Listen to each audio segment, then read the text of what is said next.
My guest will show you shocking video footage of a woman who was groomed from birth to be a bride of Satan. Before her supernatural encounter with God, her eyes were completely black, no white showing, and she had occultic power to open doors without touching them.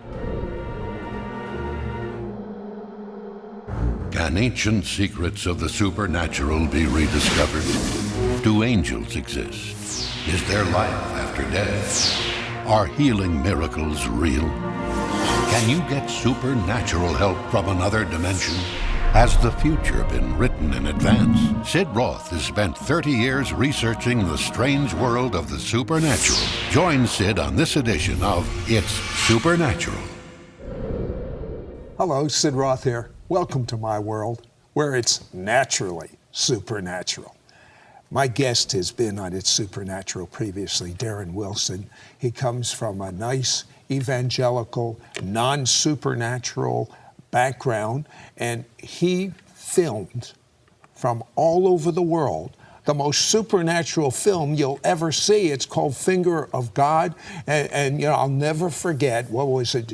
Was it your aunt that got the gold tooth? Yeah, my aunt and uncle. At that time, in your paradigm of what is Christianity, that must have rocked your world. Yeah, I didn't know what to do with it, and I still, to be honest with you, I still don't know what to do with it. I mean, I think anybody, and I think they're still kind of shocked. If I was going to cast someone in the role of filming the supernatural, it'd be you.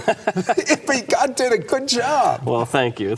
and I love the story. I mean, here this guy doesn't even believe in the supernatural, so his whole family goes out to the Toronto Airport Church where there's a move of God's Spirit, and he goes reluctantly, and a guy gets up and he starts saying, there's an angel inside this auditorium. What did you think? I thought he was either crazy or lying. I thought, when are they going to pass the basket to give this guy money? And it was just one of those things where I'm like, this is why I don't like this place. This is why I don't like, this type of Christianity or whatever. I just wasn't comfortable, and I just didn't think it was true. But then what happened?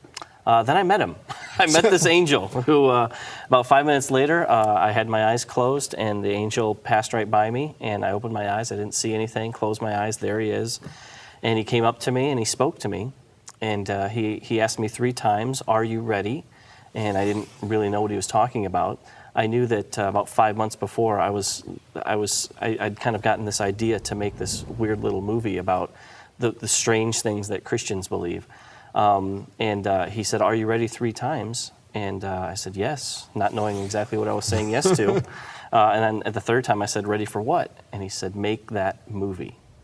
And that was kind of what pushed me out the door I thought I was making a little short film, and it turned into something bigger. And I have to tell you, I saw that movie. I love that movie. In fact, I'm in that movie. But I expected the next movie to be the same type of movie. And actually, when I heard the title, I said, Furious Love. Yeah. I wonder what Darren is up to. And so you met a mutual friend of ours, Heidi Baker, and she prophesied something over you.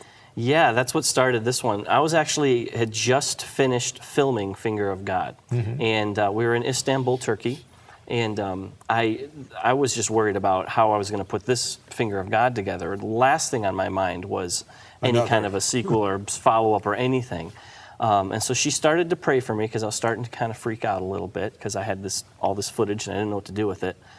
So she's praying for me. Right in the middle of her prayer, she gets really uncomfortable. And I'm not used to seeing Heidi uncomfortable. She's usually pretty confident and knows what she's doing. And she was seeing something in the spirit that was making her a little wary. And she finally said, "I'm just going to tell you what I see as I'm praying for you. I see you filming the occult." That's the last thing I would think you'd want to be doing. I don't want to. Yeah, my first thought was, "Uh-oh, is that a good thing or is that a bad thing?" And she said, "I see you. I actually see you filming the demonic." And I don't know exactly how to take that. And then she said, "This is what the Lord says. You have to go into the darkness to show the light." But you didn't really understand this prophetic word till you went back to that crazy church, the Toronto Airport Church, and you're sitting there minding your own business, and what happened? I'm in the middle of worship. The last thing I'm thinking about is anything relating to film, and literally I get pushed back into my seat. And looking back now, I think it was just, Lord, like, really, I want your attention. So I was literally, just this force kind of pushed me back into my chair. And he spoke really, really clear to me. And he said, you need to do two things. You need to show that there is a war and that it's real, a war between light and darkness.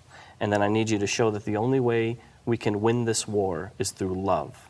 And that's all he told me. And as soon as I heard that, I understood what Heidi's prayer meant, and I understood what my marching orders were for this next film. Your marching orders were? To go make a film about love. But how do you make a film about something called love?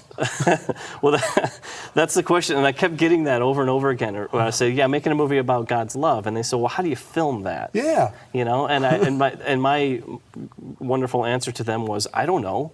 Okay, he goes out to the place I think about where witchcraft, with the trials and everything, the Salem, Massachusetts. He goes to a New Age, occult type of witchcraft type of festival. Why did you go there? Because I thought it'd be a good idea, and I wanted to go pick a fight.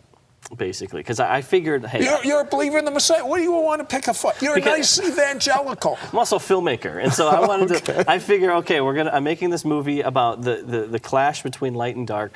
Let's go to this place, and let's go to a place where they celebrate the darkness, and let's just go in there with our cameras blazing.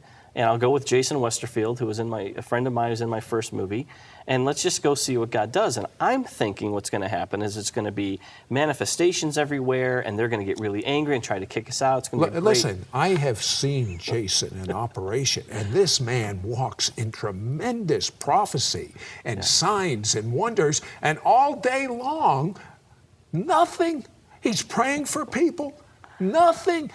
You even put it on film. But then a man and a couple of his buddies in a red hood comes there. When you had set up your, what was the purpose when he walked up to you? Well, what we had done, you have to understand, what we had done all day, we were praying for people, and we're sneaking around. Okay, like I'm using, we're hiding the camera and all this other stuff, and we're trying to sneak up on people, and it's just not working, and God's not answering any of our prayers, and nobody's getting healed, nothing, and so we realized we're doing something wrong, and so we said, let's just make a spectacle of ourselves and put the camera in the middle and let people come to us. And that's exactly what we did. And so one of the first people that came to us... Listen, this person with the red hood, this guy's a witch. Imagine what's about ready to happen. Don't go away. Be right back after this word. We'll be right back to It's Supernatural. We now return to It's Supernatural. Hello, Sid Roth here with Darren Wilson. Darren is commissioned by God to film love. His big question is, how do you film love? So he goes to a witchcraft occult festival, and of all places, Salem, Massachusetts, as he says, to pick a fight. Hidden cameras and be able to photograph this and the confrontation, and all day long, nothing is going on. So he says, what have I got to lose? I'm just going to put my cameras in the open. He's with an evangelist that moves in signs and wonders, and he starts taping a witch in a red hood. What happened? Well, we start to pray for this guy, and what was happening at that point is everybody that Jason was praying for when we were in the middle of this festival, they're all coming to my crew, and they're saying, that guy's better than any psychic we've ever gone to in our entire life. Like, he knew stuff about us nobody knows. And so he starts in on this witch, and I'm thinking, literally as I'm filming, I'm thinking, finally, the confrontation. Here we go. This is what I've been waiting for, because this guy's obviously into the occult.